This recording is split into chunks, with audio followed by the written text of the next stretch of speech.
Okay, I'm coming live, everybody, from Eugene, Oregon. Everybody asks me, how does Kerry you get all these people from all over the country, man? That's the technology, man. So today I've got a favorite coach of mine that's got so much history. I don't know. We're going to be on here for a while. I got too many questions for him. Kelly Graves, Oregon University, the real OG in this sport, man. How's it going? Yeah, it's going great, Kerry. Appreciate you having me on today. No problem, man. Hey, listen, coach. You've gone from small gyms to the Pac-12 and now the Big Ten. What part of this journey do you reflect on the most? Well, I try to live in the moment. So, this is the most important spot I've been right now. But, I've enjoyed every step of the way, to be honest with you. And I've, coached at, like you said, every different level. Starting from community college all the way up to now a Division I school and a power conference. So I've seen it all, done it all, and have enjoyed every step of the way. Well, like I said, I did my homework on you, man, and it was a lot of work. I had to find out some details on you, man. So I was really intrigued with your coaching tree and all that stuff. So, but we'll get into that later. But looking back on your Gonzaga roots, man, what lessons did you carry over from Gonzaga to build that Oregon program? Because you built it up. You had to have good staff, but you did a good job of building it. Well, I had good, I guess, experience, right? Because every job that I've gotten, I haven't yet gotten a position that was ready-made to win. And my early years at Gonzaga, it was a struggle. I took over, Gonzaga has a big name now, and certainly because of men's basketball, but equally because of the women's basketball program. But people forget it was tough. When I took that job in 2000, I think Gonzaga had finished last or second to last like 6 of the previous 7 years. It was not a great basketball program. And even my first year, man, we struggled. I think we ended up like 5-23 or something like that. And we went 0-14 in conference. And I always say, don't let the record fool you, because Kerry, we weren't that good even. So it was a struggle, but I learned that it isn't the coach, it's the players. And we went out, we recruited great players, and 5 years later, we went 14-0 in conference, won our first of 10 straight WCC championships, and and the rest is history. We obviously started to make noise in the NCAA tournament after that, but it was humbling. And there were times when, I questioned whether I wanted to do this or if I was good enough to do this. And no, you're good enough. And so, you rely on your friends. I don't know how many times I was driving over that Maple Street Bridge up there in Spokane, over the Spokane River, going, man, I might have to just go over the top of that, because it wasn't easy. But boy, it really does, make you appreciate, the great times. And I learned a lot at that time. I still owe those players a great deal of, gratitude, and I keep in touch with them. So, you can have a valuable experience as a coach, whether you win or whether you lose. I don't think that's a huge part of it, but it sure is a lot more fun winning. I bet that is. But who's some of your favorite players out of that Oregon tree? There's a lot of good ones, man. Just don't, ladies, he might forget a couple, but he's got some ballers out there. You mean at Oregon or at Gonzaga? Oh, at Oregon. That's too hard to say. I couldn't quantify, but obviously I've been blessed to have special players, at every stop. And, some of my favorites, quite frankly, Kerry, are not our best players. They're the ones that gave you everything that they had. They enjoyed the experience. They got it. They realized that, their value to the team, their ability to lead a great life beyond the university doesn't depend on their stats and their scoring average and all those kind of things. And I've always just loved those players that that they execute their roles, whatever role that might be. I always tell our team, you look at the NBA, and the WNBA, that's where the best basketball is being played in the world. 90% of the players that are playing in that league are role players. You only have a few superstars on each team, sometimes one, sometimes none, but everybody has a role that they need to fill, and that's one of the things that I think has really been important in my evolution as a coach, is getting our team to understand what their role is and then execute it to the best of their ability. I always say you don't have to accept your role, right? Because roles can change. And that's what you're trying to do. You're trying to get a bigger role, but execute what you can do well, and you're going to find a spot to play. I like how you answered that without telling me your favorite players. Come on, man. Seriously, like you have kids. You have kids, right? No, I know who you like. Who's your favorite child? I only have two. I'm a daddy's girl. I'm a daddy's girl, and he's a mama's boy. But I know that. I get that. Well, tell me this, man. With Oregon moving on to the Big Ten after last year, how do you see that changing your program identity? Moving on to the Big Ten. Well, we've been in the Pac-12, and let's face it, the Pac-12 over the last 7 or 8 years before its demise, was really the strongest conference in the country. In the country, let's every metric. So the new, the Big Ten, going to the Big Ten wasn't a huge jump in terms of competition. To me, I enjoyed it. I had a great year in terms of I had never been to Ann Arbor, so to play at Michigan was really cool. To go to Penn State, I'd never been there before. Nebraska, Minnesota, these were new stops on my journey as a coach, and I've coached in a lot of places. I think about 43 states I've coached in right now, and so that was really cool. Great fan bases everywhere. That's one thing about the Pac-12. There were a lot of places that just didn't draw that well. They're not necessarily college towns or for whatever reason. And everybody in the Big Ten draws well. The style of play, what I thought the Big Ten was, it wasn't. What was that? What did you think it was? Just a bunch of Midwest, tough, strong kids. Losers. Well, to some degree, good defenses. And last summer, before we got playing, I took a deep dive into every program, looked at their style, looked at the personnel, looked at the coaches. And it's an offensive league. 6 of the top 20 most efficient offenses in the country 2 years ago were Big Ten schools.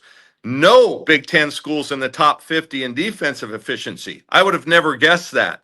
So what I learned is, I've been more traditional. Usually have a center, and a tough power forward, and then you've got your positions. But what I quickly learned is everybody plays a spread offense. They put 4 guards on the court, and sometimes 5, and so I have had to adjust our recruiting a little bit to kind of match that. And but I had a great time. Met new coaches. It was a fun season. We're going to talk about that later on, the new style and the evolution of Kelly, because you had to evolve into this new landscape of recruiting. So, but so what are you doing here? How do you keep the Oregon edge while adjusting to this new league? Did you adjust your style in terms? Okay, we're gonna, just like you said, you had to recruit different type players. But when you adjusted that, are you more 5 out, more split, more positionless? Well, we're still working on that. We'll see. I mean, I think I have a really nice roster this year. We've recruited to play more of a spread offense and be more offensive minded. And me, if you know my history, I love offense. I've always been an offensive coach. In fact, I think I might be one of the few, if not the only, Division I coach that's led the country in scoring with 2 different programs. We did it at Gonzaga, and we've done it here at Oregon. So that's the side of the ball that I really focus on and I like to coach. Last year it was an odd year. We struggled to score, so we won games in the 50s, and that was wow. Were you playing deep? Yeah, you do what you got. I mean, our talent dictated that we probably had to kind of grind games out, and that's what we had to do at times. I feel But it. but yeah, I'm going to get back to my roots, have some fun, open up the game, speed it up, try to score quickly, get the best shot we can early in the in the possession, and go You, from there. So I think I'll you have getting more ready to be? fun coaching. You getting ready to go Golden State style basketball? You gonna have the three ball, Well, and you gonna be doing some splits and some cuts and some, you know. yeah, well, yeah, that would be the ideal, but I don't have Steph Curry. I mean, I've got pretty good players, but he Well, puts that whole thing You together. got Janiyah Williams coming from out here. She'll help you out a little bit. That's gonna be a good freshman for you. She'll I'm help you glad that out. you brought her up. I've been really impressed. She was the first one in this summer, and maybe she wanted to get away from those Oklahoma summers. I don't know, but because up in Eugene, man, this is the time to be in Eugene. It's gorgeous here, but she's worked really hard, and I'm telling you, she's actually better than I thought she was going to be.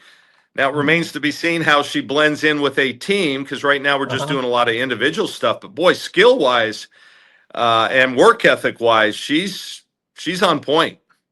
I've been knowing Janiyah since the 8th grade. I followed her whole career. I'm close to the family. When I go up to Oklahoma State, I stop off at their dad's Uh, restaurant and hang out. But I've been knowing her. You've got a diamond in the rough. She loves the game. She's going to play hard for you.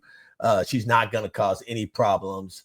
I just think you got a real diamond in the rough, and she wants to win and she wants to play the game the right way. So I don't oh know. yeah, no That just question. came off And the that top is of a my good head. restaurant, man. I'm telling you Yeah. what, that's some good food up there.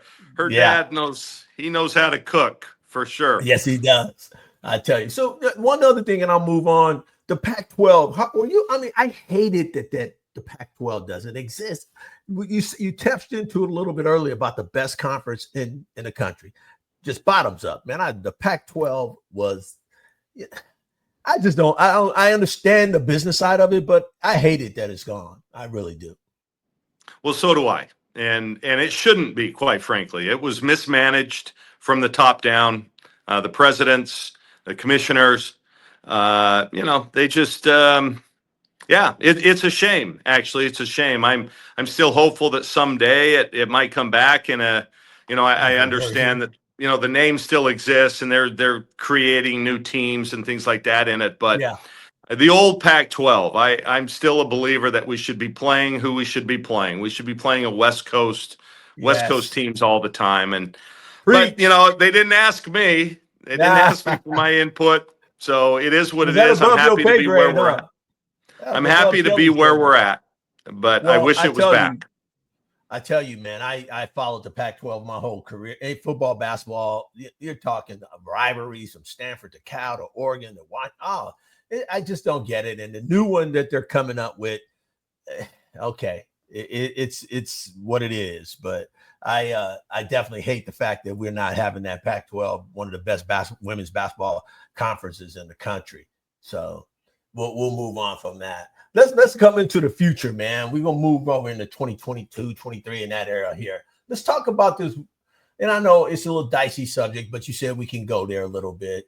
The wave of transfers in 2023 when you're a Croup world. What where were you? What's your thought on that? When you saw, and I know you're old school just like I am. Um, let's talk about that, man. The wave of transfers that came out, and and you know what they were saying on the streets. Oh, Oregon losing all their players, blah blah blah. How did you manage through that?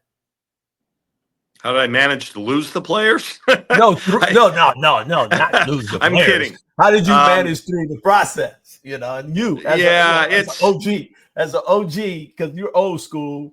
And the next question I ask you after you finish that. Well, I've actually always been for player movement. I never understood the sit out rule. You transfer and you have to sit out. I mean, kids, there are legitimate reasons why young people transfer, and regular students in the school can transfer, and there's no penalty when they go to a new institution. So I've actually, long before it became a rule, have been in favor of player movement. I think what we're seeing now is not what anybody envisioned. I don't think it's healthy what's going on now. And I do think there should be maybe some kind of a penalty if you're on your third or fourth school, unless you're a true graduate transfer. Transfer. Um, yeah, we've lost players, and not all of them because of me, not necessarily because of the university. A lot of them just leave to leave. I'm sure some of them didn't like me and wanted to leave, but this past season we had 9 potential returners, and none of them left. I think we were one of only 3 Power 4 schools that didn't lose anybody. So it's kind of cyclical. Yeah, I know there was a narrative out there, but I Yeah. think if you ask most of the players that have played here, I think they would say that we treat them right. They had a good experience, but maybe it just wasn't for them. And so I don't take it personal, most of the time. It is too bad because you invest a lot of time and you really get to know those people. And when they do leave your program, that relationship changes. Even though you may have had a good relationship, it's going to be different. And I think one of the reasons we get into coaching, and I think it's appropriate for your podcast here, is to kind of get to know kids, build a relationship Yes. with their families Family. that is lifelong. You go to their weddings, you visit them after their first children are born. Child. Yeah. Yeah. Uh, I've laid to rest, players. It's just, it's unfortunate because it's tougher to, and it's only human nature. You don't want to get as deep as you want to get in the relationship because you might get burned or, Uh-huh. and it takes a little bit out of you, even though you try not to take it personal. It does sting a little bit. So Yeah, it's only you're a human, and yeah, you're human. That's a girl dumps you. I'm hurt, even though you were yeah, wrong, huh? yeah. And But the I'm great wrong, thing, but just I like, cheated on hey, her, and she dumped me, and I'm still mad. yeah, well, just like in life, though, there's other fish out there. So you Oh, you move on, right? You deal there with you it, go, and and then don't you take move it on. personal. Well, Yeah. tell me this. With the roster reconstruction now, and I'm big on that because I've been studying it a lot now for the last 24 months, and I'm really getting good at it in terms of um, in the women's basketball roster reconstruction every year, I believe. And if you can keep your core group together, I think that most universities and most colleges will be in a great position. What's your thought on roster reconstruction yearly and maintaining the core of my roster right there down? That's who I need to maintain. Well, the priority should always be to maintain the core. And what we did this spring is we kind of gave roster bonuses to our players, and to help ensure that they would be back. And I think that's really critical. And I think we're going to see the dividends of that this year. But Gotcha. it is what it is. This is where we're at. And Uh-huh. unfortunately, I think the system's got to change. I think these players that are just chasing whatever they're chasing, whether it's The bag. the bag or attention on social media or Mm-hmm. lack of commitment to anywhere, so they just keep changing it up. I That's got to change because even in the pro leagues, there's people aren't leaving every year. I think we've got to get to a point where we're signing these young people to contracts. They have to I was live going to out the say that. contract, or they owe money back. Whatever the penalty might be, but I think that's where we're at. I don't think it's good for the game. And quite frankly, No. I don't think it's good for the individuals to change all the time. And, I look at what's going to happen in 10, 15 years, Carrie, on like Hall of Fames, at different schools. Who are you going to put in there? What jersey you gonna wear, huh? What Yeah, uniform you gonna have on? and what are you going to call home? What's your alma mater? Where are your deep roots? We all have them in the Yeah. past, and now they're here in such a short period of time. They don't really have those deep roots anywhere, and I think it's going to change. I mean, if you would have told me 5 years ago that we would be where we're at now, I'd say you're crazy. So who knows what we're going to be in 5 years from now? So it's hard to predict. Well, one of the things that I'm doing on the show and with all my girl dads is I'm educating on just some of the things that you talked about. So I'm just not, having them on. I'm educating them on that process of loyalty, staying at a place, finding the right fit. I know it's a word everybody use, but doing your homework and educating yourself on and learning the coaches. So those are some of the things I'm trying to help my girl dads on the show. And I have a lot of guys coming in. So I do try to help them with that. So I'm with you on that 100%, 100%. So how has that changed you, KG? You're old school. This new landscape of NLI, all this stuff, everything's becoming so transactional where it's about, okay, I have the most money, you can get the best team. No, that doesn't mean that team's going to win just because you paid all these players. How are you transitioning with that, man? Well, first of all, I've come to grips with it. I realized I wasn't happy. I was slow to change, to be honest with you. Yeah. We were behind the curve. I think last year was really the first year that we used the portal to our advantage, and it paid off. We had a really, really nice season. So you first got to recognize that, hey, this is where we're at. I remember talking to my, our football coach here, Dan Lanning, who, is one of the best coaches in all of the sport. And he basically said, kind of like the old Moneyball quote, adapt or die. And this is where we're at now. So I have to live with it and go with it. And I'm enjoying it. I'm finding a new way to enjoy things. So I'm okay with it. I'm closer to the end now than I am at the beginning. You get long in the tooth, KG. But I don't want to go out a dinosaur. Yeah. I want to be relevant, and I think we are until the day I decide that I've had enough. But that's still quite a ways away. I'm enjoying it. I love my staff. We haven't had any turnover in the staff now for a couple years. And so we got a good thing going right now here in Eugene. Well, I'll tell you this, man. I was talking to Kelly Harper about Pat Summit and how Pat would handle this new NLI and all of this stuff. And first thing she said, she'll deal with it. Let's just deal with it. That's what Pat's first thing would have came out of her mouth. Let's just adapt and deal with it. That's what she would have said, Kerry. So that's interesting that you said like that. And I wanted to get your opinion on it because I know it happened to you and being old school, you and I old school guys about basketball, that adjustment. And I, like I said, okay, let's deal with it. But there's got to be some guardrails on this thing. And Kerry, one of the things I've had to deal with too is, if you know my history, we bring in players offensively. We are always we're like that old men's rec ball team. That they just freaking know how to play. You know what I'm talking about? You go play a bunch of guys.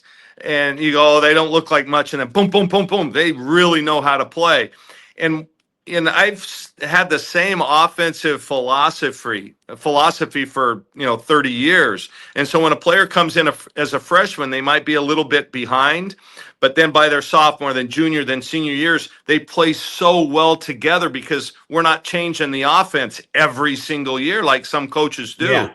Well, now one of the adjustments we've had to make is that model doesn't work as much now because I might only have a player for a year or two. So you've got to simplify things, change the way you're teaching. That's been as big an adjustment as, the money part, the transfer part, all the other things. It's just kind of how I'm coaching. Yeah. Well, I think, like I said, I watched you last year a little bit, and I did like some of the things I've seen that you're doing and the style of play and the players. And because of Janiyah coming over, they had confided in me about it, and I did watch you play, and I was happy with what I seen, and I couldn't wait to meet you, first of all, to talk to you about it. So, but let's look forward, man. Going in the future, how are you going? What type of player is the new Kelly Gray's player? Because you had one of the back in the day. We ain't going to say her name because I know she was one of your favorites, but you had one of the best players in the country. And what type of player are you looking for now? Is it has to be that type of player, or is it I'm looking for girls that want to be here, first of all, and I want them to be able to play my style, and I will adapt my style to them as players? Well, kind of where the game has evolved to generally, positionless. And I look at two in particular. I think two of the ones that I had here, relatively recently that are now WNBA All-Stars and, first team all WNBA, Satu Sabally, you start with her, you start with Sabrina. Those are two players that can guard multiple positions. They can play multiple positions. They're skilled at different levels, and that's, I think, where Oh, the wow. game. That's where the game is at. And so those are the kind of players that you're looking for. Yeah. The other part that made them great was they were both very competitive. They were both very cerebral, had high basketball IQs. They were competitive in their nature.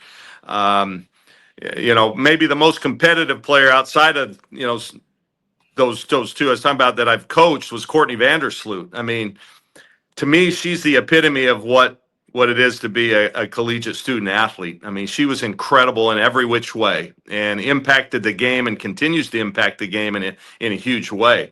I mean, she's going to Yeah. be in the Basketball Hall of Fame here the second she retires and is eligible. But I think all three of those players that I just mentioned, and they're certainly not my favorite three. Now, I don't want you I saying know I that, didn't put that on but all that, but I but got to all give you another one. You got to get but all Pow three of Pow. I love those are her going to skill. the Hall of Fame. Hey, all three of those are going to go to the Hall of Fame, though. Yeah, yeah, they're And ballers. it's But you not didn't you often didn't put that you it. can say that you've coached three Hall of Famers.